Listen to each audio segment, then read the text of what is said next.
Hello everyone, हमारे biology channel में आपका फिर से स्वागत है। क्या आपने कभी सोचा है कि हमारा शरीर पानी और जरूरी मिनरल्स का एक सटीक संतुलन कैसे रिमेन से रखता है? इस प्रक्रिया को होम्योस्टेसिस कहते हैं और इसका जवाब हमारी किडनीज में छिपा है। आज हम ह्यूमन किडनी में फिल्ट्रेट के कंसंट्रेशन के मैकेनिज्म को समझेंगे। ये एक जटिल प्रक्रिया है, लेकिन चिंता न करें, हम रियल बॉडी पार्ट मॉडल्स और इमर्सिव 3D एनिमेशन का इस्तेमाल करके इसे आसान बना देंगे। हम देखेंगे कि हमारी किडनीज कैसे यूरिन को कंसंट्रेट करती हैं, जो पानी बचाने और डिहाइड्रेशन से बचने के लिए एक बहुत जरूरी एडेप्टेशन है। ये क्षमता हमें कम पानी में भी जीवित रहने में मदद करती है।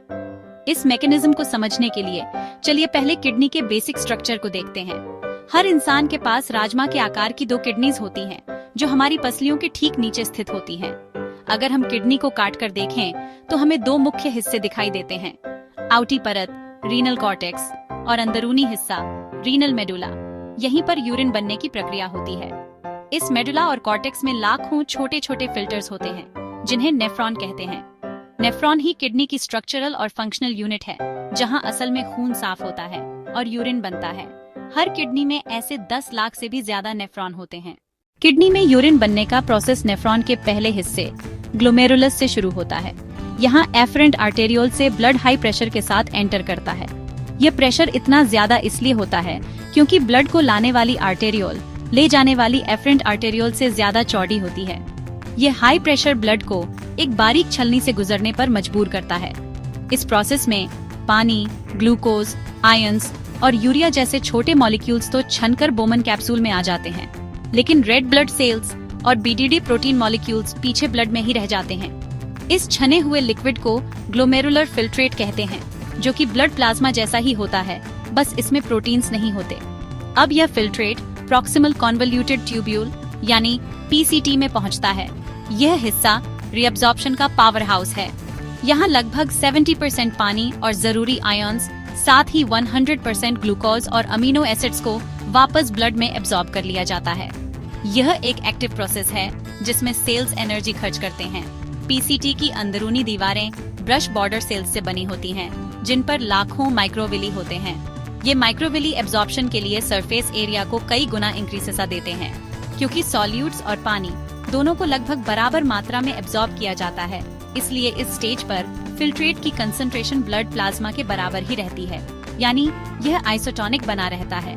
अब filtrate loop on of Henle में एंटर करता है।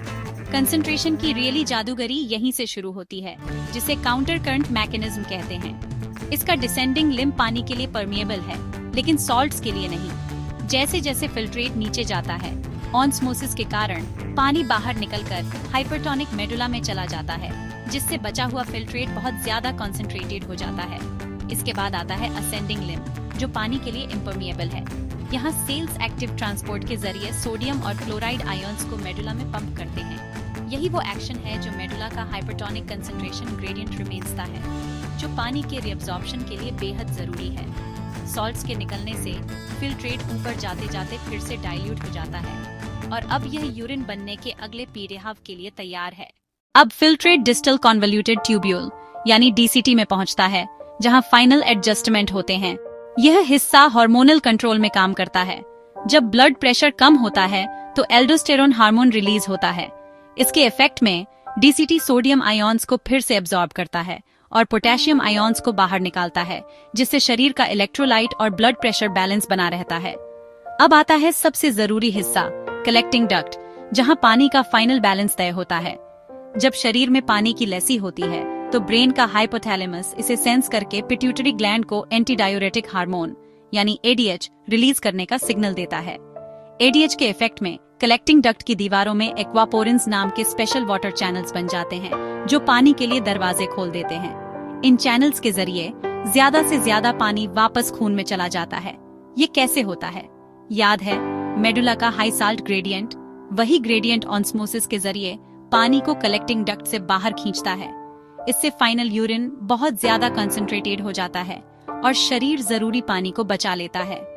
यूरिन का यह प्रॉपर कंसंट्रेशन शरीर में पानी के संतुलन को रिमेन से रखने और टॉक्सिन्स को कुशलता से बाहर निकालने के लिए जरूरी है।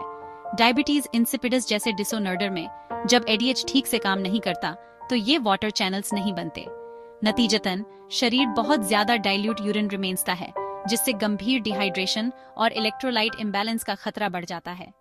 तो यह है वह शानदार प्रक्रिया, एक जटिल काउंटर करंट मैकेनिज्म और सटीक हार्मोनल कंट्रोल का इस्तेमाल करके आपकी किडनी हर दिन फिल्ट्रेट को एडजस्ट और कंसंट्रेट करती है, हमारे शरीर का संतुलन रिमेन से रखती है। अगर आपको किडनी का यह अद्भुत मैकेनिज्म समझ आया और यह वीडियो हेल्पफुल लगा तो लाइक, सब्सक्राइब और शेयर करना न भूलें। आपके कोई भी सवाल हो तो उन्हें नीचे लेसेंट्स में जरूर लिखें।